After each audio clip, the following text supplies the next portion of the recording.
രാഹുൽ മാങ്കൂട്ടത്തിനെതിരെ വെളിപ്പെടുത്തൽ നടത്തിയതിന് പിന്നാലെയുണ്ടായ സൈബർ ആക്രമണത്തിൽ പരാതിയുമായി പ്രവാസി എഴുത്തുകാരി ഹണി ഭാസ്കരൻ മുഖ്യമന്ത്രിക്കും സംസ്ഥാന പോലീസ് മേധാവിക്കും പരാതി നൽകി.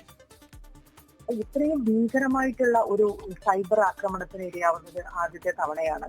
എന്നെ തൊട്ടാൽ അല്ലെങ്കിൽ എന്നെ പറഞ്ഞു കഴിഞ്ഞിട്ടുണ്ടെങ്കിൽ ഒരുപക്ഷെ ഞാൻ ക്ഷമിച്ചു എന്ന് വരും. പക്ഷെ എന്റെ കൂടെയുള്ളവരെ എന്റെ കൂടെ നടന്നു എന്നുള്ള ഒരൊറ്റ കാരണം കൊണ്ട് അവരുടെ ചിത്രങ്ങൾ എടുത്ത് പ്രദർശിപ്പിക്കാനോ അവരെ അറ്റാക്ക് ചെയ്യാനോ ഞാൻ വിടില്ല. അതുകൊണ്ട് തന്നെ ഞാൻ നിയമ നടപടിയുമായിട്ട് സൈബർ അറ്റാക്കിനെതിരെ മുൻപോട്ട് പോകാൻ തീരുമാനിച്ചു. ഞാൻ മുഖ്യമന്ത്രിക്കും DGPക്കും ഞാൻ പരാതി അയച്ചിട്ടുണ്ട്. എല്ലാ സ്ക്രീൻഷോട്ടും പ്രൊഫൈൽ ലിങ്കുകളും വെച്ചിട്ട് തന്നെ ഞാൻ പരാതി അയച്ചിട്ടുണ്ട്.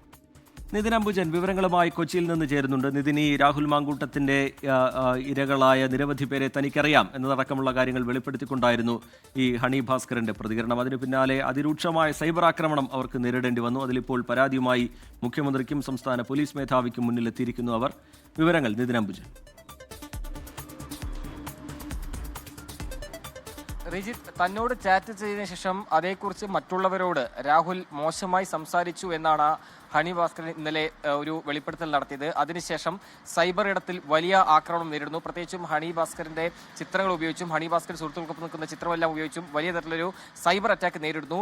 ആദ്യം ഇതിനെക്കുറിച്ച് ഒരു നിയമപരമായി നേരിടാൻ ആലോചിച്ചില്ല. പക്ഷേ അത് ഭീകരമായ നിലയിൽ ഒരു സൈബർ ആക്രമണത്തിലേക്ക് കടന്നുകൂടിയാണ് ഇപ്പോൾ പരാതിയുമായി രംഗത്ത് വന്നിരിക്കുന്നത്. മുഖ്യമന്ത്രിക്കും DGPക്കുമാണ് ഇപ്പോൾ പരാതി നൽകിയിരിക്കുന്നത്. ഇത്രയും ഭീകരമായ സൈബർ ആക്രമണം നേരിടുന്നത് ആദ്യമായിട്ടാണെന്ന് ഹണി ഭാസ്കരൻ 24 വ്യക്തമാക്കി. സമൂഹ മാധ്യമങ്ങളിൽ താൻ പങ്കുവെച്ച, അതായത് ഹണി ഭാസ്കരൻ പങ്കുവെച്ച ചിത്രങ്ങൾ തന്നെയാണ് ഇത്തരത്തിൽ മോശമായ നിലയിൽ തന്നെ അത് സൈബർ ഇടത്തിൽ വലിയ തരത്തിലൊരു ആക്രമിക്കുന്ന നിലയിലേക്ക് മാറിയത്. അതിൽ ഹണി ഭാസ്കരൻ മാത്രമല്ല, ഇവർ സുഹൃത്തുക്കളുമായി പങ്കുവച്ച ചിത്രങ്ങളടക്കം ഇത്തരത്തിൽ ഷെയർ ചെയ്യപ്പെട്ടിട്ടുണ്ട്.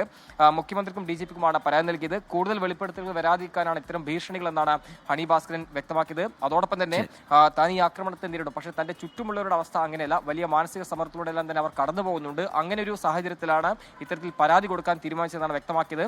ഇരകളാക്കപ്പെട്ടവർ ഏത് നിലയിലും മുൻപോട്ട് വരണമെന്ന് ആവശ്യപ്പെടുന്നവർ ഏതെങ്കിലും വിധത്തിൽ വെളിപ്പെടുത്തലുകൾ പുറത്തു വന്നാൽ വേട്ടക്കാർക്കൊപ്പം നിൽക്കുന്ന സമീപനമാണ് ഇവരുടെയൊക്കെ എന്നാണ്. ശരി, രാഹുൽ മാങ്കൂട്ടത്തിനെതിരായ പ്രതികരണത്തിന് പിന്നാലെ സൈബർ ആക്രമണം ശക്തമായ പശ്ചാത്തലത്തിലാണ് മുഖ്യമന്ത്രിക്കും DGPക്കും മുമ്പിൽ പരാതിയുമായി ഹണി ഭാസ്കരൻ എത്തിയിരിക്കുന്നത്. ലോകത്തെവിടെയായാലും ഏത് സമയത്തും 24 വാർത്തകളും ഓഗ്മെന്റഡ് റിയാലിറ്റി പാക്കേജുകളും എക്സ്പ്ലെയിനറുകളും വിശദമായി കാണാൻ ഞങ്ങളുടെ YouTube ചാനൽ നിങ്ങൾക്ക് സബ്സ്ക്രൈബ് ചെയ്യാം.